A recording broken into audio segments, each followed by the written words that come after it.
All right, welcome to another episode of Founders Club. Today I'm going to be talking to Amanda Russell. We're going to have a great conversation. She is the founder of FSS and the Interesting Agency. She's also the founding director of the world's first fully accredited influencer marketing program at UCLA and University of Texas, and she's written the best-selling book, The Influencer Code. And excited to be talking to Amanda Russell today. Excited to have you on the show. As always, for the audience, if you like money and you like real estate, hit that subscribe button. Check out the links in the description below, and we'll see you on the inside. Welcome to Founders Club, the show for real estate entrepreneurs. Amanda, welcome to Founders Club. Thank you for having me in the club. Yeah, I'm excited to kind of learn about the businesses you've built. I know you've built multiple successful businesses. I know you've had multiple exits in businesses. So why don't we just take it back a little bit to kind of how you first got into it? Maybe tell me about those two companies, FSS and the Interesting Agency. Yeah, thank you for your interest in this. It was a unconventional story, but I think no one's story is conventional anymore. So, but I think the last thing I ever wanted to be was an entrepreneur. I didn't even know the term, and back then it didn't really exist anyway.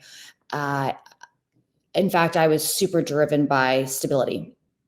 I was a competitive distance runner. I came to the U.S. On a full Division I track scholarship. And that was pretty much my identity. And I bring that up because I've realized, when you look back at your life, it's always seems like there are these through lines, like hindsight's always perfect. And I realized how much that played my journey as an athlete, and then the very abrupt ending of my career, how much that directly became like my next race, became my career. And at the time it was, and it's funny because running of any sport, they always use that as like the metaphor for life. And I literally use that, like, even the terms that I use when I take meetings and whatever, I'm like, oh, no, those are junk miles.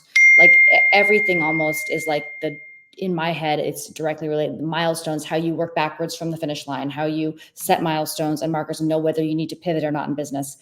And so when I was injured very abruptly, to the point it ended my career really fast. So you go from having a very strong identity of yourself and where you're going and this team around you. And for me, it was also my US visa. It was my career. And then all of a sudden it was zero. And I didn't really ever think about what to do next, other than like, I just wanted to be successful, however that meant. And to me, coming from a small town in Northern Canada, where I only knew about the world through television, I thought New York City was success. I didn't even actually know that it was a real place growing up. Home Alone 2 taught me that about it. And I actually heard another one of your guests say, if you can't make it in New York, you can't make it anywhere. And I actually I thought it was the opposite. I was like, oh no, if you can make it in New York, you can make it anywhere. And so after my injury, and I had like a 2-year long transition back to like learning to walk again and whatever. And I decided I was going to go to New York City, which sounds like no big deal, except that I was no longer legal and I had no credit history and I had not a single family member connection. And I lost all the support of anyone around me because they thought I was crazy. But I was too afraid to go back to Canada, feeling like I had failed my country in a lot of ways. I trained in the US, but it's, amateur versus pro, it's interesting dynamic in sports. But I was training in the US, and that's where my money, the sponsorship was, and my coach. So I decided I wasn't going back to Canada, and I was going to go to New York. And I got a job. Thank God I had my undergraduate degree, and I used the running. I actually sent boxes of shoes, Nike running shoes. And this I tell this story sometimes because it doesn't matter what industry you're in. I think people will resonate with breaking through the noise. And this was like back in like 2007, the year before the Beijing Olympics. And I sent boxes of shoes, my used running shoes. I didn't have connection. I didn't have work experience. And to get hired in the US, you need work experience. Like the first thing is like, you need experience. Right. You need to differentiate yourself. And I had thing, and worst of all, no experience. So I sent boxes of, I had been sponsored by Nike, and I sent boxes of shoes to some of the biggest consulting firms that, everyone has an office in New York. And with these personalized notes that were like, I have all of this dedication and work ethic, and I can now basically be married to your company. I can give it all to your company. I'll learn whatever I need to learn. And it got the it definitely got attention. It got me the interviews. And then the interviews got me the job. And the lack of experience in retrospect was one of the best lessons in how to influence the audience, which was I didn't actually understand, like, the final round interviews, they put you in a room with a lot of data, and you got to like come back at them with what the presentation, or what should the company do. And I remember being like, oh shit, like there's like a stack of paper here. I have no idea, like I don't even know what to do with this. So when the board came back in, I just started speaking to all the things that I believed I could do for them, and kind of created my own answer to, and I just used whatever I could figure out in the deck, and I learned in that moment, you can use data to support any argument. You can spin it whatever which way, which sounds terrible, but it's fact. And so by not talking about myself, and by talking about what I could do for them, who's ever at the other side of that table, that's what they care about. And that got me the job. I knew I did not want to be in corporate consulting forever, but I knew I needed a visa. I also needed income. Like I didn't have any support system. And as soon as I got that job, I started saving everything that I had to go back to business school. Not because I felt like that was going to help me figure it out. It was that I wanted to own something. I needed that feeling again of winning, like, and the importance of it. And I know it's very much an ego thing, but at the time I was like, I felt like I knew myself so well. And I felt like I was so secure. And then I was like, now I'm nobody. And coming from a small town where that was always a chip on my shoulder, to me, that meant money and success and notoriety. Right.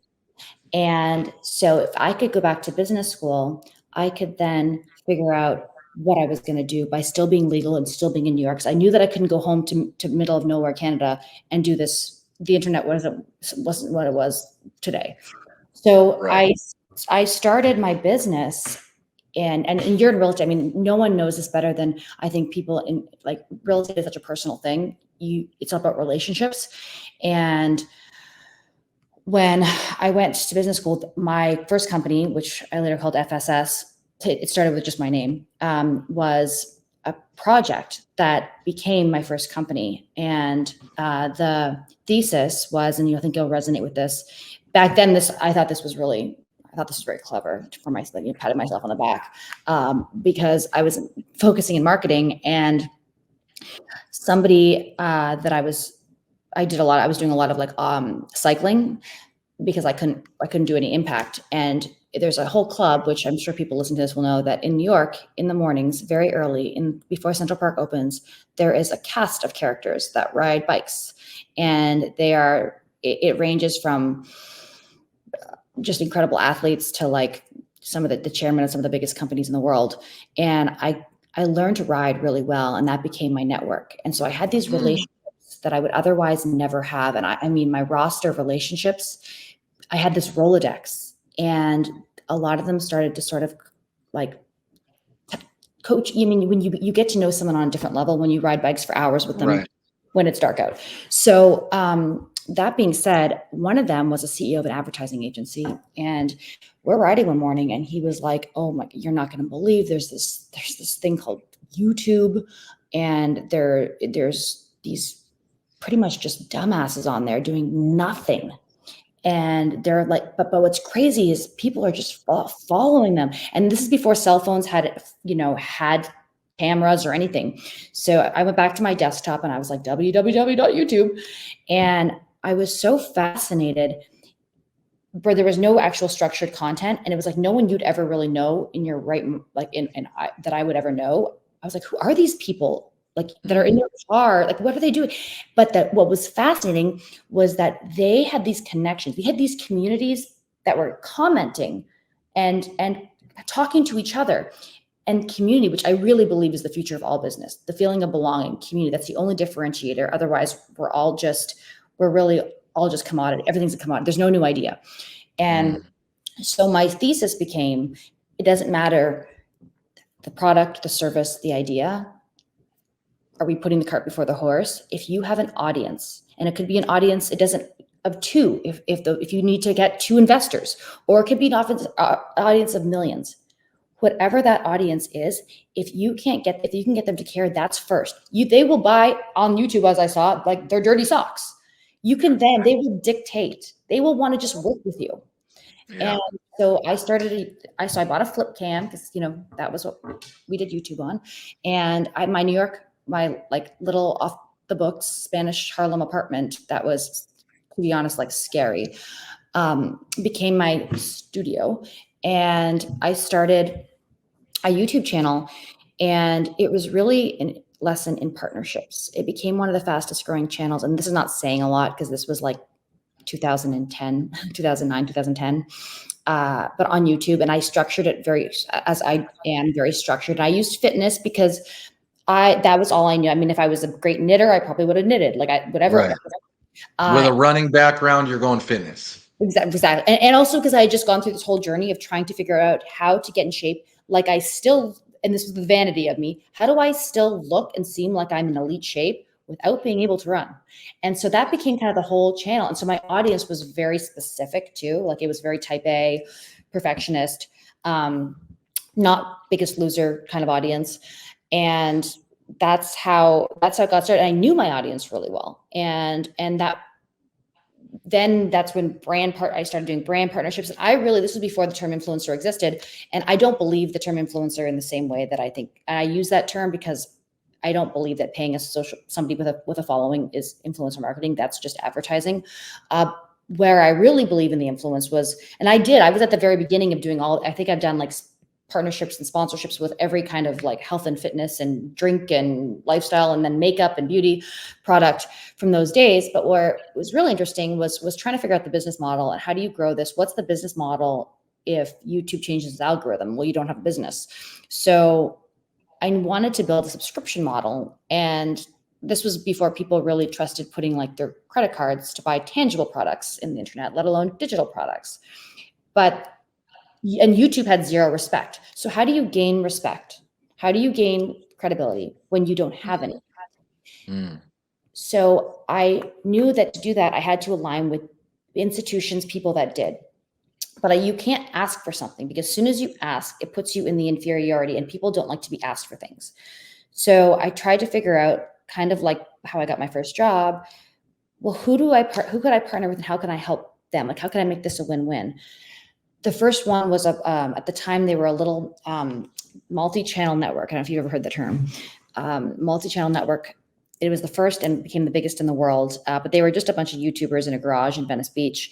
So I flew out to LA and pitched them that they would produce my channel, because I didn't like editing production. I knew how to do it, but like at the scale that I wanted, you can't hate it that much. I just couldn't produce the volume. So I pitched them that I've been marketing. I can help them grow their business, blah, blah, blah. And also one of them, who was one of the biggest YouTubers on the planet at the time, and actually still a lot of my generation still follows and remembers him. He wanted to lose weight, and I was like, I'll train you for a marathon. I'll help you lose weight. As long as you do it on camera. Even though his audience I knew would be different than mine, there was going to be some fall off, but like my channel just like shot up. And then from there, the subscription model was, okay, now that I have the audience, how do you keep the audience, and how do you also make sure you own it? Because again, you don't own YouTube. And subscription model was, I can't do this on my own. But I knew that a lot of the big television companies and movie production and everybody had to get into digital. And I had an audience. And so I basically positioned it as, I could be a guinea pig. My audience could be your guinea pig, as long as you'll like put up the capital and build the model. And so I partnered with 3M Entertainment, who were the creators behind shows that were like, I was very targeted. They had created like Biggest Loser, Amazing Race, fitness met entertainment. And so they actually became my 50% business partner. We built out one of the first subscription models, and that became FSS. And it ended because I really did not ever want to be the face or the name in front of it. And you learn very quickly that you can't just, people identify with the person. And I actually Mm. changed the name to FSS, as you saw, and that did not work very well. And I wanted, and my manager at the time, who managed or still manages some of the biggest, like everybody, Jillian Michaels, Jane Fonda, like all up and down the fitness spectrum, was like, they wanted to do a reality show. Then Instagram had come out, and I just, he was like, you either need to step into this character or you need to get out. And I wasn't even a question. I wanted out. But I loved the building of the community. And so the agency became, how do we, I've worked with everybody in fitness now. Now they're all developed these online platforms, Self Magazine, Men's Health, content creation, casting trainers, diet plans, upsells, cross sells, downsells. And really, it's the same model on almost every industry I haven't worked with every industry, but like, I love that challenge of figuring out the industry. What are the needle movers, and how do we create community around it? How do we differentiate? How do we become the restaurant that everybody lines up for? So Yeah. I that became, love the idea of the community building. I think that's the critical piece there. and it is, and I really do. I think I said it earlier, but I think that businesses now, no matter the size, unless you're Amazon, the only differentiator is going to be your ability to resonate and build trust, whether it's Mm.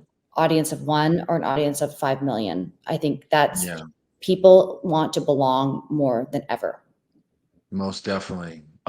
So you were a runner, came Yeah. down from Canada, moved to New York, joined a cycling club at whatever hour in the morning, ended up building a good network of people that led to the fitness uh, idea of being an influencer and documenting what you were doing and all that stuff. Then you linked up with a famous YouTuber and helped them to lose weight. Yep. Helped them to lose weight, and then that transitioned into starting the Interesting Agency. Correct. And We've got, what were you guys doing there? And let's kind of weave in like what is influencer marketing?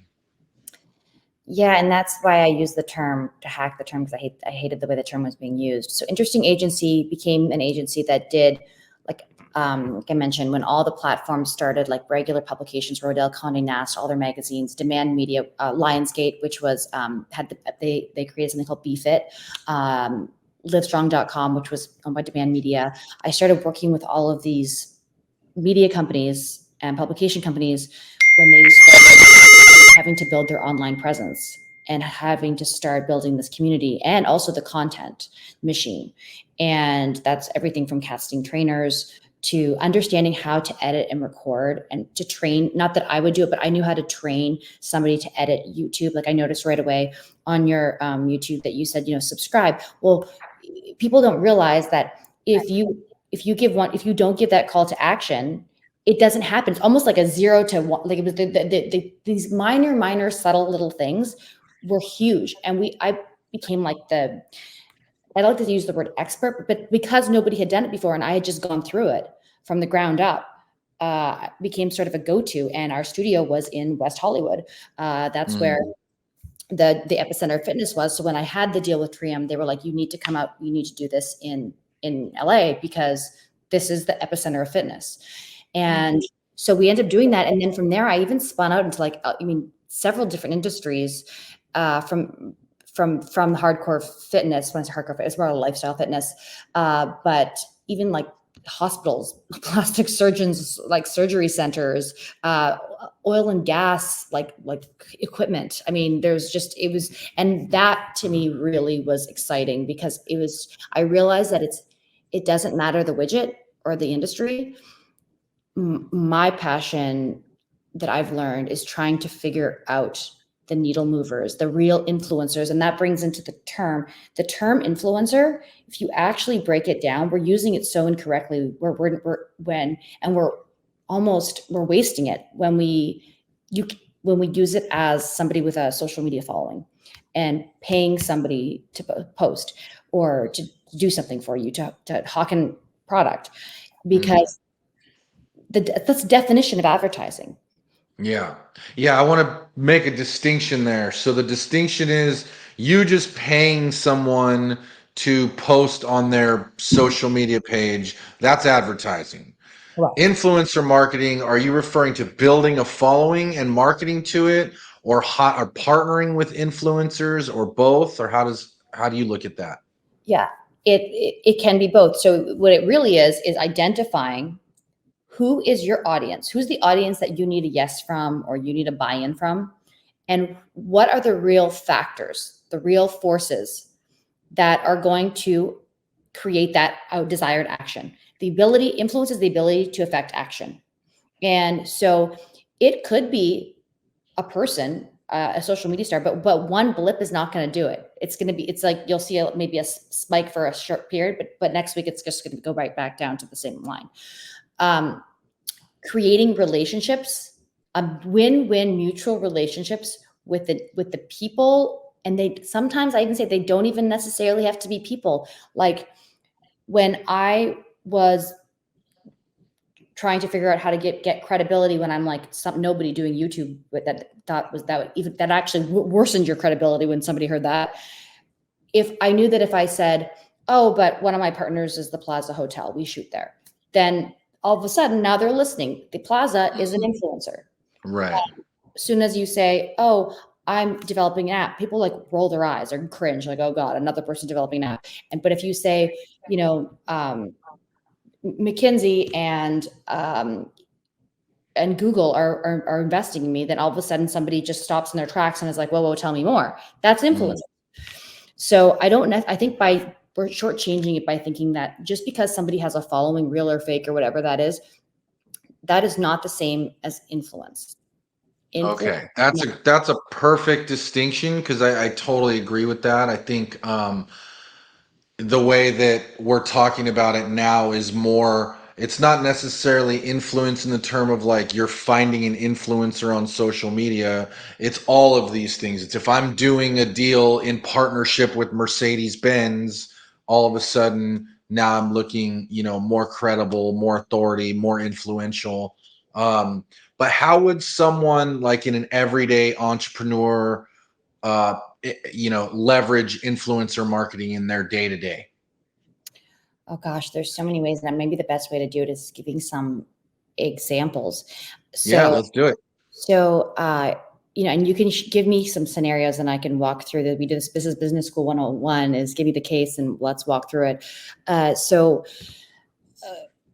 One Okay, example. let's do that. Well, let's talk about let's say I'm a realtor and I want to grow my business in a particular neighborhood. Perfect. What would the influencer marketing approach be for that? So when you're in a particular neighborhood, what are people looking for when they are looking for a home in a neighborhood, especially if they're new to the neighborhood? They're asking questions about things like, well, where's the nearest grocery store, the gym, is there a country club, is there a park, what about doctors office, like who's the doctors, dentist, pediatrician, like literally like what are all hairdressers, like all of the things. So there is your ecosystem. All of those are stakeholders now in your business. So people are going to ask, why would you not start making yourself, building relationships with the businesses, the stakeholders that are all in that neighborhood? So I wouldn't even just go introduce myself. Like if there's a gym, I would join that. If that's my area, I'd be at that gym. I'd make myself known. People would know and trust you. The hairdresser, and making it win-win. So you're not like, hey, please promote my business. But when one tangible example is you could put together like a guide or a list and go introduce yourself to the fellow business owners and say, I have a lot of clients in your neighborhood. I specialize in this neighborhood. I would like to make a guide for like best restaurants, where to get your coffee, where are some gym options, doctors, dentists, hairdressers. you name all the services. I'd like to put you in this guide. Now they're invested in you. There's called something, one of the principles of influence is reciprocity. People Mm, naturally want to give back. When it's like when someone gets your coffee, you get theirs. You want to give back. So if somebody has now said, I cover your territory and you're a new hairdresser, would you like, if I put you as a reference on this list? And the more you refer, the more they refer. And the mm, more you're trusted and figure in this community, and face value is a lot. So like I said, the gym, being in that neighborhood, I think that's important. I think that that's a very underrated, important way to do that. So it doesn't have to be like this massive whatever. It's, if you're covering a certain territory, then get to know that territory, champion the people in it. I just wrote a case study on a client of mine that I worked on, and they were a new category. And we did it's comparable to what you're asking right now, because we had to win we had to win the acceptance of areas, and we did it very, very concentrated in very high influential, high wealth issue neighborhoods, net wealth in New York City, like not even just Manhattan, but like certain various like cross streets and zip codes, and the Hamptons. Those were, they're going to be their two target audiences. How do you break in to those audiences?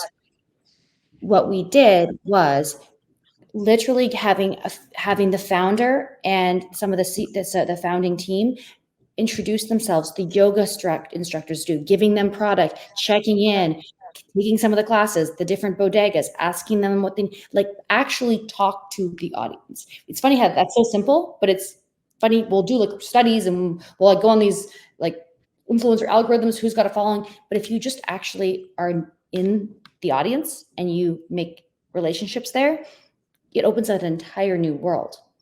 So it was a very unconventional approach in that we went really deep and narrow on championing not just the shops that would, because this was a drink. It was a coconut water, actually, Zico coconut water.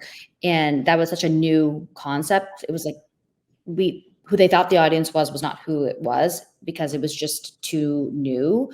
And so who actually did end up embracing it a lot was yoga instructors, which yoga was back then wasn't as mainstream as it is now. It was sort of starting to get there, but there were some fancy studios. But we didn't just do the yoga studios. We also did every single restaurant, bodega, and just delivering product.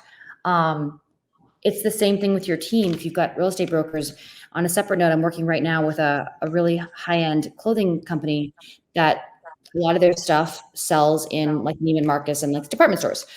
And they're trying to figure out, well, influencer marketing hasn't worked for us in the past. And it's a high price point brand. But what we've been talking about is, well, that's because you're thinking that influencers are paying somebody, some fashion person online.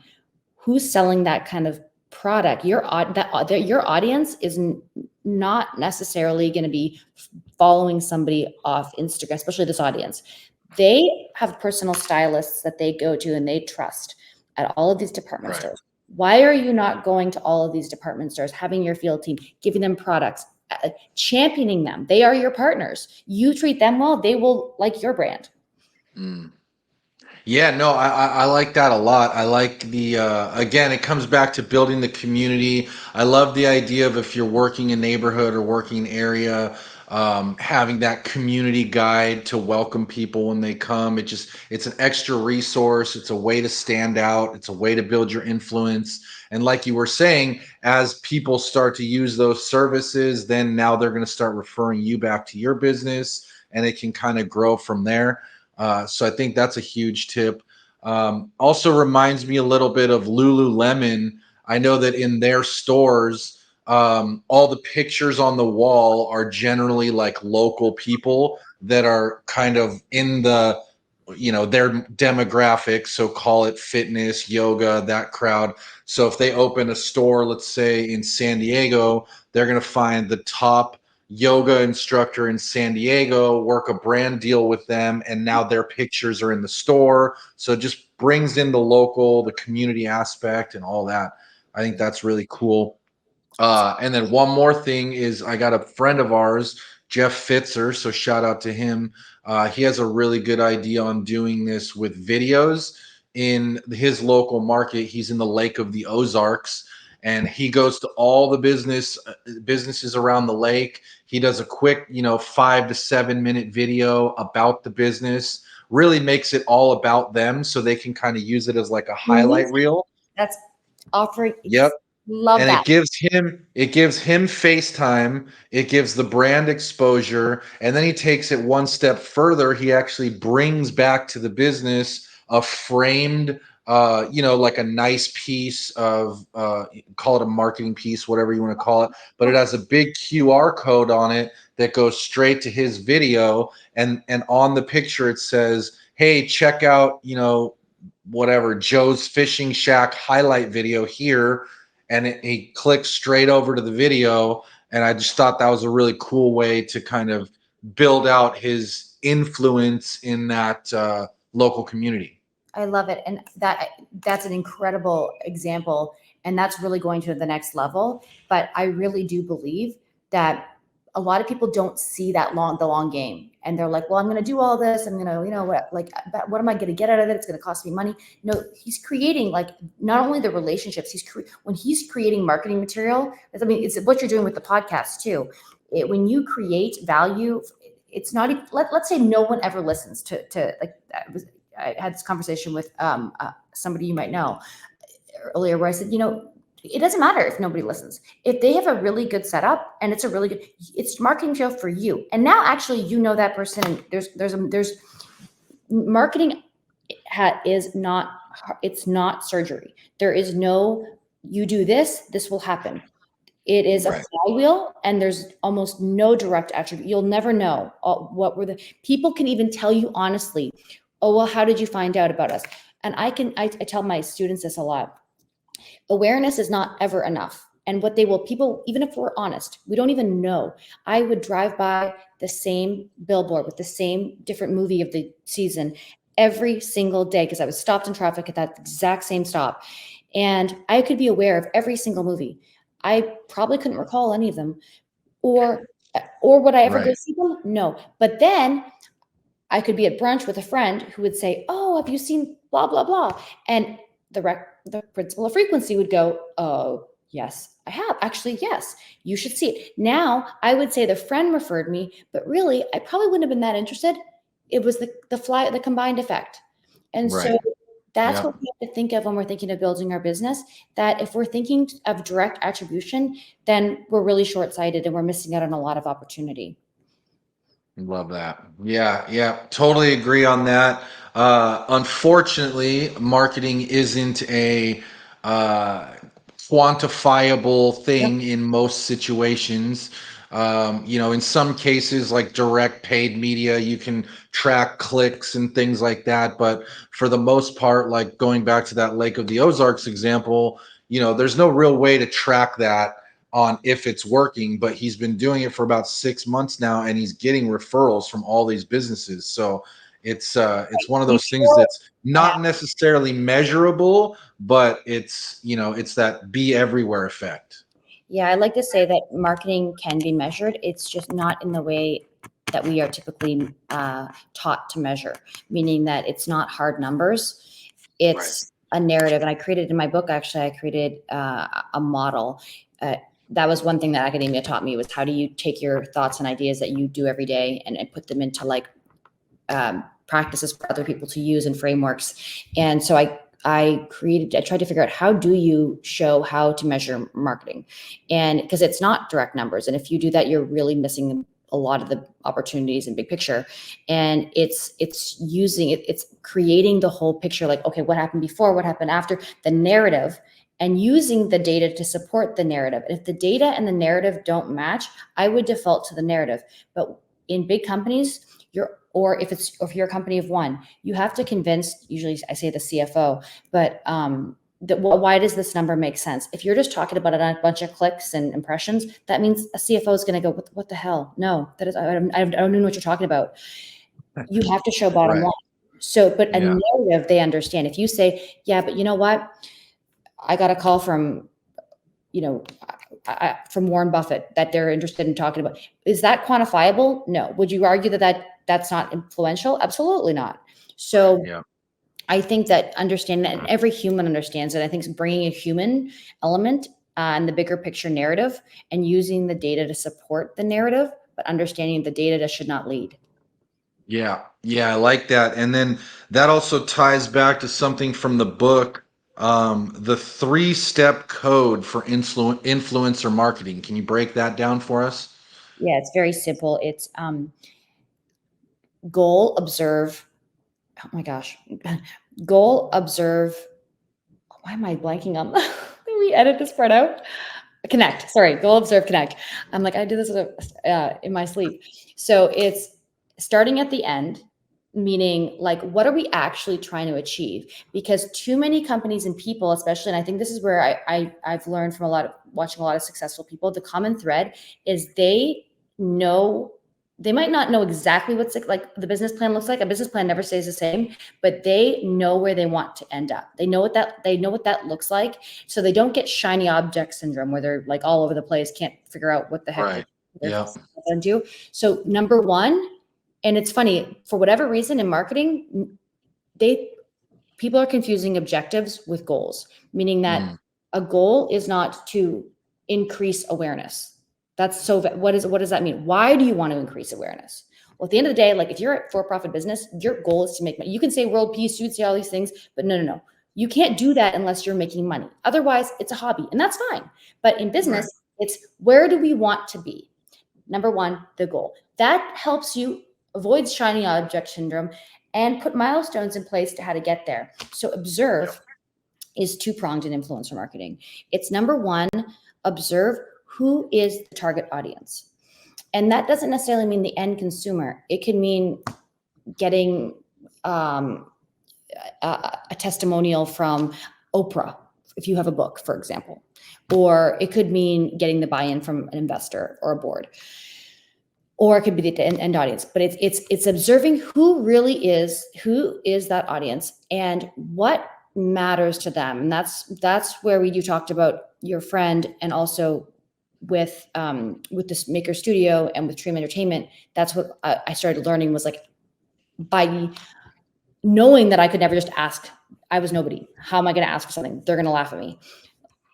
I need to offer them value, but like value that matters. So you have to observe really what matters to that other party, and how can you, and you can't be fake. It has to be authentic, because if it's not, they'll never work with you again. But if it Yeah, is, they'll for refer sure. you to everybody, right? Then you have a great relationship, and then it's a flywheel of connection. And then finally, connect, which is, how do you, now that you've done the research, now that you understand, it's like a longer infrastructure than just a pay to post model. How do you actually create that relationship, nurture that relationship, keep it strong, and build the community? And so I break that down sort of in the book, and I do this in almost everything. And I we call it marketing, and I think that it's less a segment, like a discipline of business. I think marketing is business now. Otherwise, everything's been thought of. Or in Hollywood, I think they say there's no new idea. I think it's the same with everything now. So to say, oh, this is our marketing. No. Marketing cannot be separate. It can't be a thing you do. Like, your entire business is, how do you present? How do people feel about you? What comes to mind when they say your name? Do they open your email when they see your name in your inbox? That's marketing. Yeah. Yeah. I love what you said there. Business is marketing now because there's no new ideas. And it's very true. Right. It used to be Yeah. segment, but that's what I shy away when people say you teach marketing, or like you were in marketing. And I'm like, I mean, product, price, promotion. They think a lot of advertising. And then as soon as they use the term influencer, they think I've had more inbound on terms of like creating an Instagram account. I mean, and I mean, on that front end, like I did that. I did YouTube before it was really a thing. So I've been on both sides of it. And I think that's where, like, not to give unsolicited like recommendations, but I don't think I could have learned that in school or in a company.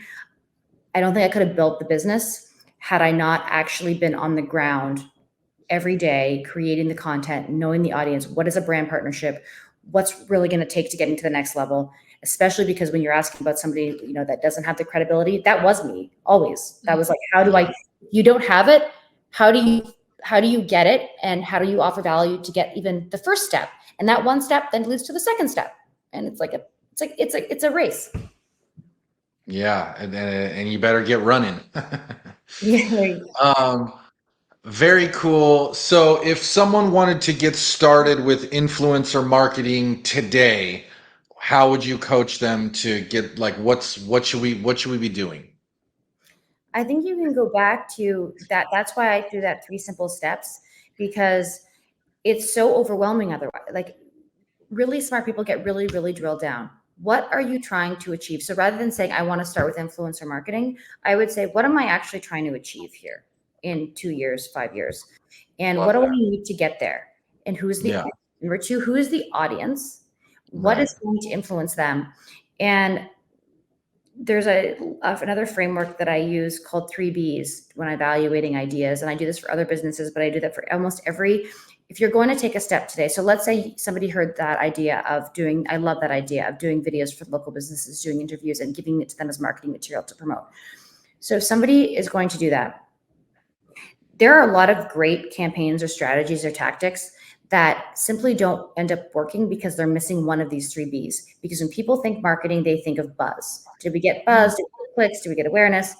And that's great. However, was it on brand?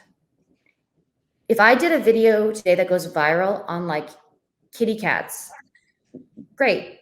But like, it has nothing to do with my brand. Doesn't help your business at all. Yeah. Business, right? So, and number three, the behavior. So, and this is a lot, and the behavior is as simple as, don't tell people to do 17 different things. At the end of the YouTube video, do you want them to subscribe? Hit the subscribe button. That's it. Did this achieve? On that note, if you're watching this, go ahead and hit the subscribe button. There you go. A little plug out to you. Or comment, but like whatever you want to happen. Yeah. People, it's not intuitive. People just, you have to tell them, even though we think it is, we Yeah. all think it is. It's those No, little. I really like that. And if I go back to the real estate example of like wanting to dominate a neighborhood, that's the goal, right? And then finding the people with influence is the next goal. And then working, let's call it partnerships or just win win situations with those people that have influence in the community is kind of bringing it all together. 100%. Is that correct? And I don't know Okay. why my brain was just going, if I was trying to own this neighborhood, what would I do?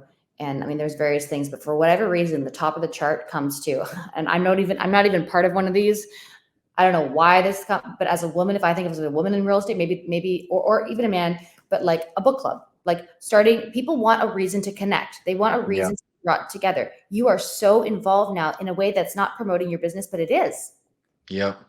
Yeah, that's something we talk about a lot is getting clear on your avatar and then creating ways to connect with those types of people. Book clubs a great example. You know, there's mom clubs, there's car clubs, there's wine clubs, there's surf clubs, there's whatever your thing is and whatever your thing is that would also connect with other people, do that.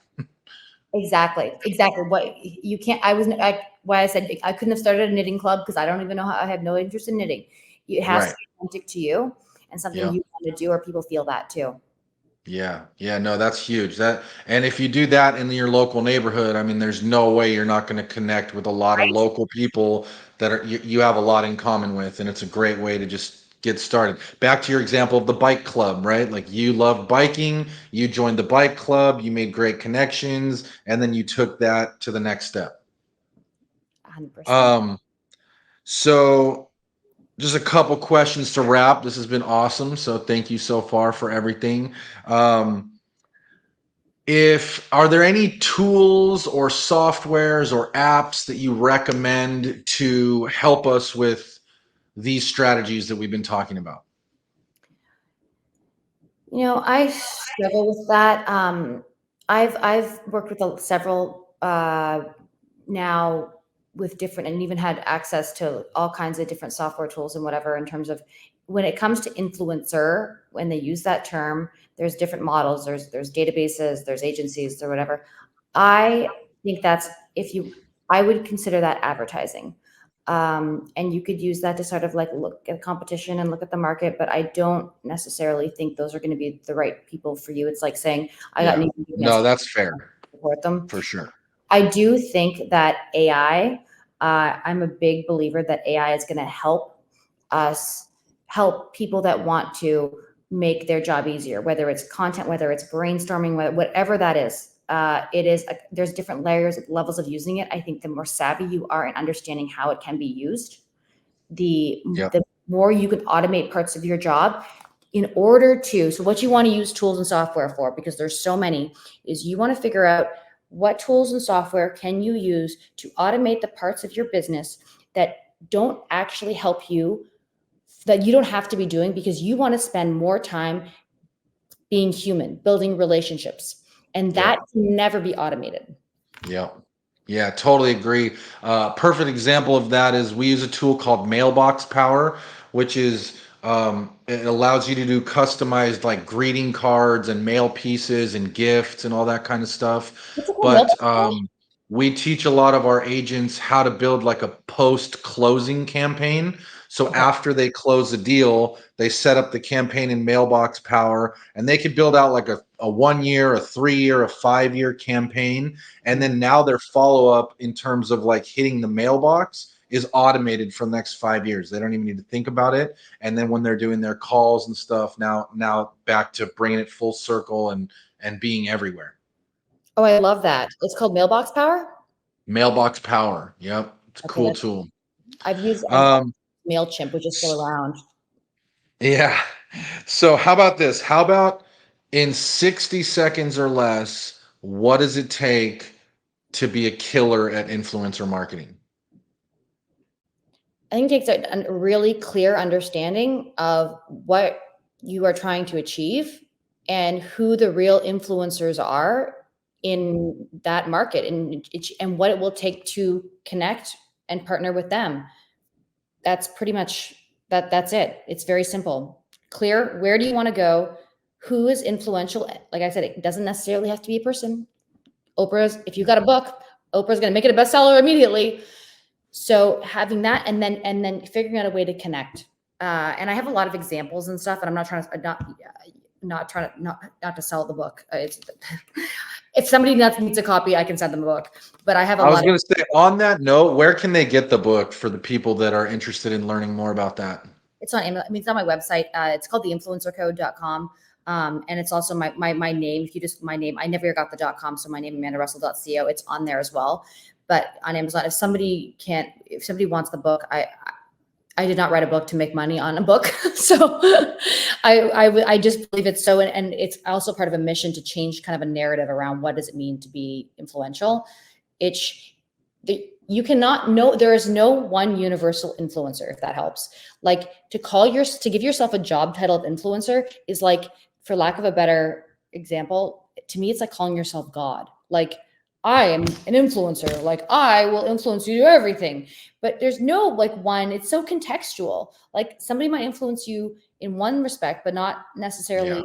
in another. So it's the best answer in all of influence is in marketing as a whole, it depends.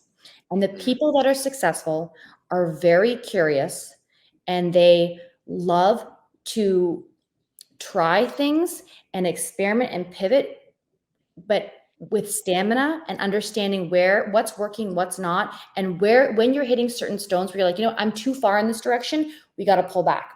This is not Yeah. working. Knowing when to walk away. Yeah. No, that's good.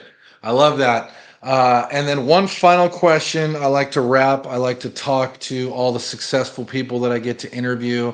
I have two young boys at home, 6 and 8. And I just like to ask, what advice would you give to them and the next generation on just being successful in life and business? It's probably going to be very opposite to what I thought for so long. And something that my injury taught me was failing at the level that I did and being stripped of any accolade and any ego with no support or no security net gave me wings. And I say that because too often I see that I teach students now, I see the other side. They're so afraid to take a risk or so afraid to put in the effort because or go too far down a direction because they might fail. And or they have a security net. And I hate it. It's, as a parent, this is the hardest thing because you have the ability. I know that I would have the ability that my parents didn't have to give them things, but learning, no. Learning, you have to work for it. I'm not, like I said, losing a safety net. When you have no safety net, you learn how to fly. And while I don't wish that upon my kid to like have that kind of be out there, it was the greatest gift. I honestly don't think I would ever be here today if I had had even security net to kind of help me out to do it. So to not be afraid so much of what it looks like on paper. I mean, when I told my parents that I was doing YouTube, my mom was like, "Oh my God, is this legal? Like, what are you doing?" So to strip away when you are confident about where you want to go. Sometimes people say you always have to take step forwards. I don't believe that. I think that in order to get where you want to go, sometimes you have to take steps sideways or even that look backwards. I mean, when I left a big consulting firm because I couldn't work legally and go to school and took a job like waitressing off the books at some dive restaurant in New York City, trust me, that did not look so good on it. Looked like I had just really taken a step back, huge steps back. So not being so caught up in that and just like I said, failure when you're stripped of your ego and you have nothing to prove, it like gave me this freedom. And I just wish that I could have taught to give that to other young people. Love that. That's great advice. It's the old adage of burning the boats and going all in, and I think that's a perfect example of it. For those that want to connect with you further, what's the best place to do that? Thank you. My website, amandarussell.co, and LinkedIn, or I'm relatively frequently on LinkedIn. amandarussell.co. And I do got to say, I forgot to say this in the beginning. I got to give a shout out to Larry Kasanov, who was also on the podcast for connecting us. So shout out to Larry. And really appreciate your time. Really appreciate you coming on. And for those listening, as always, if you like money and you like real estate, this is the show for you. Hit that subscribe button. Check out the links in the description below, and we'll see you on the next one. Thanks, Amanda.